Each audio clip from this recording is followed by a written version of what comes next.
Hi friends, എല്ലാവർക്കും ഇന്നത്തെ മേഘരാഗം കഥയിലേക്ക് സ്വാഗതം. ഇന്നത്തെ കഥയിൽ കാണിക്കുന്നത് മിഥുനും അതേപോലെ തന്നെ മേഘനയും തമ്മിലുള്ള സംസാരമാണ്.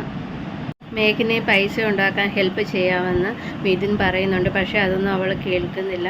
അതേപോലെ ഓരോ കാര്യങ്ങൾ അവർ അങ്ങോട്ടും ഇങ്ങോട്ടും പറയുന്നുണ്ട്. മേഘനയോട് സംസാരിച്ചതിന് ശേഷം മിഥുൻ താഴേക്ക് ഇറങ്ങി വരികയാണ്. ഇത് കാണുന്ന മഞ്ജരിയാണെങ്കിൽ മനഃപൂർവ്വം അവനെ ഇടിക്കാൻ വേണ്ടിയിട്ട് അങ്ങോട്ട് വരുന്നുണ്ട്. അപ്പോൾ അങ്ങോട്ട് മേഘനയും വരുന്നുണ്ട്. മേഘന അറിയാതെ തട്ടുന്നു. അപ്പം അങ്ങനെയാണെങ്കിൽ മിഥുൻ വീഴാൻ പോവുകയാണ്. അവിടെ ഇരുന്ന ഒരു പോട്ട് താഴെ വീണ് ഉടയുകയും ചെയ്യുന്നുണ്ട്.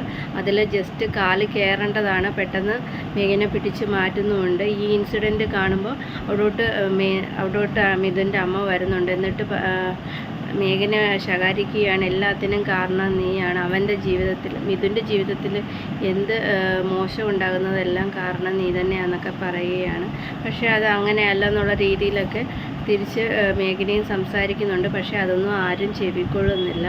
ഉടനെ തന്നെ മിഥുൻ്റെ അച്ഛന് പറയുന്നുണ്ട്, എന്താ സംഭവിച്ചതെന്ന് പോലും ആരും തിരക്കുന്നില്ലല്ലോ, എല്ലാത്തിനും കാരണം മഞ്ജരിയാണെന്ന് പറയുകയാണ്. എന്നിട്ട് പിന്നീട് കഥയിൽ കാണിക്കുന്നത് അടുത്ത ദിവസം മിഥുൻ ഫ്രണ്ടിൻ്റെ കമ്പനി ചെല്ലുന്നതാണ്. എന്തോ ഒരു പ്രോജക്റ്റിൻ്റെ കാര്യം സംസാരിക്കാനാണ്. അവിടെ ഇൻ്റർവ്യൂ നടന്നുകൊണ്ടിരിക്കുകയാണ്. ഇതേ സമയം അവിടെ മേഘന ഇൻ്റർവ്യൂ അറ്റൻഡ് ചെയ്യാൻ എത്തിയിട്ടുണ്ട്. എന്നാൽ അവർ പരസ്പരം കാണുന്നൊന്നുമില്ല. പെട്ടെന്ന് മേഘനയോട് ഒരാൾ വന്ന് പറയും വിശാലിൻ്റെ റൂമിൽ ചെന്നിരിക്കുക. അപ്പം വിശാലിൻ്റെ റൂമിലോട്ട് പോകുന്നുണ്ട്. അവിടെ 2 വിശാലിൻ്റെ റൂമുണ്ടായിരുന്നു. പക്ഷേങ്കിൽ കയറി ചെല്ലുന്നത് മിഥുൻ്റെ ഫ്രണ്ടിൻ്റെ റൂമിലാണ്. അവിടെ മിഥുൻ ഇരിപ്പുണ്ടായിരുന്നു. ചെയർ തിരിച്ചിരിക്കുന്നതുകൊണ്ട് മേഘന കണ്ടില്ല. ഫയലൊക്കെ കൊടുക്കുന്നുണ്ട്. മിഥുൻ എന്തോ ചെക്ക് ചെയ്തിട്ട് തിരിച്ച് കൊടുക്കുന്നുമുണ്ട്. പക്ഷേങ്കിൽ പിന്നാണ് അവർ ചായ കുടിക്കുമ്പോഴാണ് പരസ്പരം കാണുന്നത്. അന്നേരം പെട്ടെന്ന് തന്നെ അവിടെയുള്ള ഒരു മേഡം വിളിച്ചുകൊണ്ട് പോകുന്നുണ്ട്. ഈ റൂമിലല്ലേ ഇരിക്കാൻ പറഞ്ഞതെന്നും പറഞ്ഞിട്ട്. പിന്നീട് കാണിക്കുന്നത് ഇൻ്റർവ്യൂ ചെയ്യാൻ വന്ന വിശാൽ മേഘനയോട് സംസാരിക്കുന്നതാണ്. എന്നിട്ട് മേഘനയ്ക്ക് ജോലി വാഗ്ദാനം ചെയ്യുന്നുണ്ട്.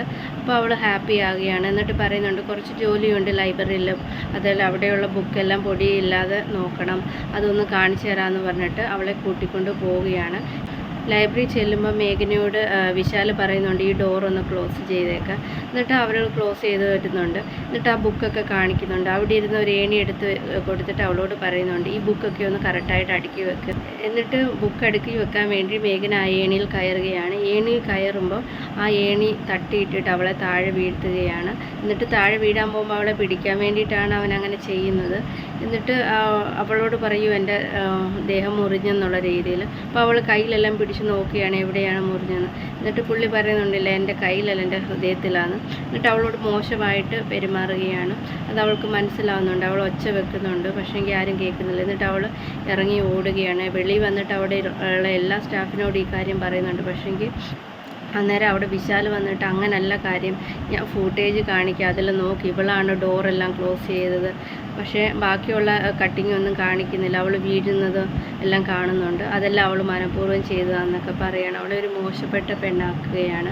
ഇതേ സമയം മിഥുന് അവിടുത്തെ വർക്കെല്ലാം കഴിഞ്ഞ് വീട്ടിൽ പോയിട്ടുണ്ടായിരുന്നു. പോകുന്ന വഴിക്ക് ഫ്രണ്ട് വിളിക്കുന്നുണ്ട്, ലാപ്ടോപ്പ് മറന്നു വെച്ചെന്നും പറഞ്ഞ്. തിരിച്ച് ഓഫീസിലോട്ട് വരികയാണ്. ഇതേ സമയം ഈ ഫൂട്ടേജ് എല്ലാം കണ്ടിട്ട് അവളെ എല്ലാവരും അവിശ്വസിക്കുകയും ചെയ്യുന്നുണ്ട്. പോലീസിനെ വിളിച്ചു വരുത്തിയിട്ടുണ്ട്. അപ്പം പോലീസ് ഈ ഫൂട്ടേജ് കാണുമ്പോൾ ഇവള് തെറ്റുകാരിയാണെന്ന് വിചാരിക്കുന്നു. ആ നേരത്ത് തന്നെ മിഥുൻ കറക്റ്റായിട്ട് വരുന്നുണ്ട്. അപ്പം മിഥുൻ ഈ കാര്യത്തിൽ ഇടപെടുന്നു. എന്നിട്ട് അവന് 2 അടിയൊക്കെ കൊടുക്കുന്നുണ്ട്.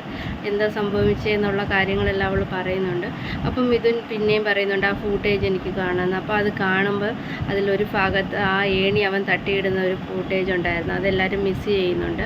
അപ്പോൾ അത് കാണുമ്പോൾ എല്ലാവർക്കും കാര്യം മനസ്സിലാവുന്നുണ്ട്, വിശാലാണ് കള്ളത്തരം പറഞ്ഞതെന്നുള്ളത്. എന്നിട്ട് മേഘനയോട് മിഥുൻ സംസാരിക്കുകയാണ്, നിനക്ക് ഇതിൻ്റെ ആവശ്യമുണ്ടോ, ഞാൻ പൈസ തരാമെന്ന്. അപ്പോൾ മേഘന പറയുന്നുണ്ട്, ഞാൻ പൈസ വാങ്ങിക്കാം, പക്ഷേങ്കിൽ അമ്മയുടെ മുന്നിൽ വെച്ചിട്ട് എനിക്ക് പൈസ തരാൻ പറ്റുമെന്ന്. അപ്പോൾ അവൻ തല കുനിക്കുകയാണ്. അപ്പോൾ അതാണ് നിങ്ങളുടെ സാഹചര്യം എന്നൊക്കെ പറയുകയാണ്. അതോടെ ഇന്നത്തെ കഥ തീരുകയാണ്. കഥ ഇഷ്ടമായെങ്കിൽ ചാനൽ സബ്സ്ക്രൈബ് ചെയ്യണേ. താങ്ക്